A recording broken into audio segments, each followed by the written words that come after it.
Jadi dakwah ini berkesinambungan. Jadi yang ada di pikiran kami ini sekarang, bagaimana supaya anak-anak ini tamat pesantren bisa S1. Kita carikan kampus mana yang beasiswa. Dan setelah dia tamat S1 nanti bagaimana supaya dia pulang ke suku Akit, ke suku Talang, ke suku Anak Dalam, ke suku Laut, ke suku Sakai. Di sana juga dibuatkan pondok.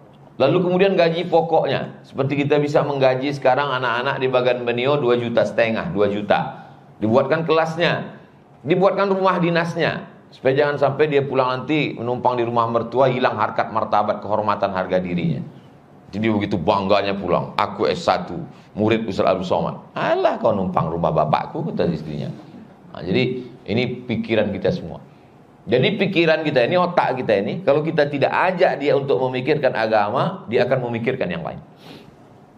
Saya senang sekali pengajian ibu-ibu, pengajian bapak-bapak.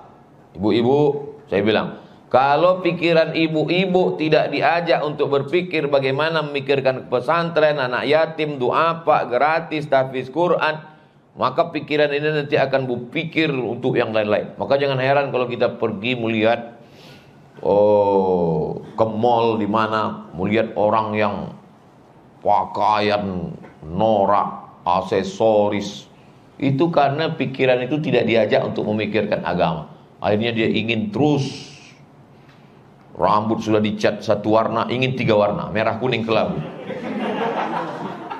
Anting sudah dipasang kanan kiri, mau pakai anting, di sini pasang anting, di sini pakai anting, bibir pakai anting. Bibir dia pakai anting, bibir kita pula yang bergetar. Karena otak ini akan berpikir terus. Tidak bisa otak ini dihentikan. Jadi sebenarnya orang pakai narkoba itu untuk apa? Untuk menghentikan otak. Karena otak ini berpikir lelah dia. Akhirnya karena lelah dia mau berhenti. Akhirnya itulah pergi orang. Semakin besar kota, semakin sibuk pikiran manusia, maka lelah. Keluar dari rumah sebelum masuk ke tempat kerja udah lelah duluan. Kenapa? Macet. Macet, lampu merah, maki-maki. Memangnya kalau kamu maki berubah merah itu jadi jauh? Enggak kan? Dia tetap merah. Lalu kemudian setelah itu lewat. Belum lagi lewat lampu merah, sedang stres, terlambat. Datang lagi orang ngetok-ngetok di sebelah. Bapak, tisunya pak. Tisu belum selesai, datang lagu. Lagu baru 2, duitnya udah datang, minta. Karena kita merasa terganggu, langsung kita kasih. Datang satu lagi menyusul. Akhirnya kita udah lelah duluan. Sampai di tempat kerja ditekan atasan. Pulang kena tilang pula. Sampai di rumah ditekan orang rumah. Stres, depresi. Akhirnya orang mencari ketenangan. Makanya di tempat kota besar itu banyak sekali yang menawarkan ketenangan-ketenangan palsu. Karaoke, orang pun masuk ke dalam, nyanyi, lagu pop, enggak juga tenang. Lagu rock, enggak juga tenang. Lagu heavy metal, enggak juga tenang. R&B, enggak juga tenang. Akhirnya makan pil anjing gila, baru agak tenang. Jadi sebenarnya itu masalah orang kota besar. Lalu kemudian ditawarkan pula rumah-rumah spiritual yang bebas akses, tidak hanya agama. Apapun agama Anda, solusi Anda adalah rumah spiritual. Oh, nanti sampai di dalam mencium bau aroma-aroma terapi, mendengarkan gemericik-gemericik air dan suara burung yang semuanya palsu. Burungnya nggak ada. Rekaman suara burung. Didengarkan ke burung asli, ini palsu kata burung. Tapi karena kita nggak ngerti, dia paham cici. Dia tak tahu itu sebenarnya bukan suara burung untuk menenangkan jiwa. Itu rekaman sarang walet. Sampai di situ mencium aromaterapi. Lalu kata instrukturnya, pejamkan mata, lupakan semuanya, tarik nafas, tarik nafas, tarik nafas. Karena tarik terus tak ditahan, keluar dari bawah. Apa kata instruktur terapi? Program kita hari ini adalah How can stop your mind? Bagaimana kita menghentikan pikiran? Jangan pikirkan apapun. Cuman tak memikirkan apapun. Begitu diajak jangan pikirkan apapun, berdatanganlah tagihan listrik, tagihan air, tagihan mobil. Karena semuanya kredit. Di rumah tuh yang lunas cuma satu, bininya aja. Yang lain kredit. Islam tidak menyuruh kita menghentikan pikiran. Kita berpikir, tapi setelah itu kita serahkan kepada Allah Subhanahu wa ta'ala. Kita ajak otak kita ini memikirkan agama. Tapi saya tidak juga ingin setelah ini lalu adik-adik yang belum menikah lantas tidak menikah. Pas ditanya sama Haji Lau, kau kenapa belum menikah? Aku memikirkan agama. Sampai tidak sempat memikirkan dia. Kata Haji Lau, enggak segitunya juga kali. Jadi memikirkan orang rumah juga itu bagian dari agama. Karena menikah itu dalam hadis, man tazawwaja, siapa yang menikah, faqad istakmala nisfal iman. Dia sudah menyempurnakan setengah iman. Jadi itu juga bagian dari agama. Kerja ini juga agama. Jadi jangan banyak orang menganggap, saya Ustaz Somad setelah mendengar kajian-kajian Ustaz, saya menganggap kerja ini hanya dunia, saya tinggalkan kerja ini. Oh enggak, kerja ini adalah bagian dari agama. Karena mencari rezeki yang halal, untuk menikah, memenuhi kebutuhan orang tua, membanggakan orang tua, menyenangkan hati calon mertua, itu juga adalah bagian dari amal soleh.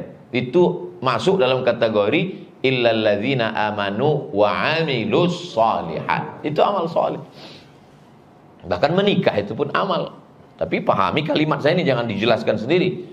Banyak juga jamaah ini sekarang pandai mendengar ceramah, dijelaskannya sendiri. Akhirnya dia mau nikah terus ditanya sama istrinya. Katanya abang nikah siri diam-diam sampai... Adinda, kata Ustaz Somad, menikah itu amal. Amalnya harus kita perbanyak. Kenapa diam-diam? Kita mesti ikhlas, nggak boleh ria.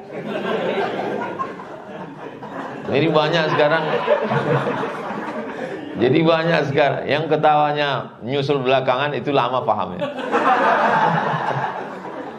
Jadi banyak sekarang orang ini pandai menjelaskan ceramah itu sendirian. Itulah makanya selalu kalau saya tausiah, saya buka sesi tanya jawab yang terkait dengan tema. Sebetulnya apa judul kita pada pertemuan ini, Ustaz? Hidup sekali, buatlah hidup ini bermakna. Nah, itu tujuan. Itu tema kita. Saya tadi dijanjikan Ustaz Somad mesti datang jam 10.30, pas on time. 10.28 saya sudah sampai.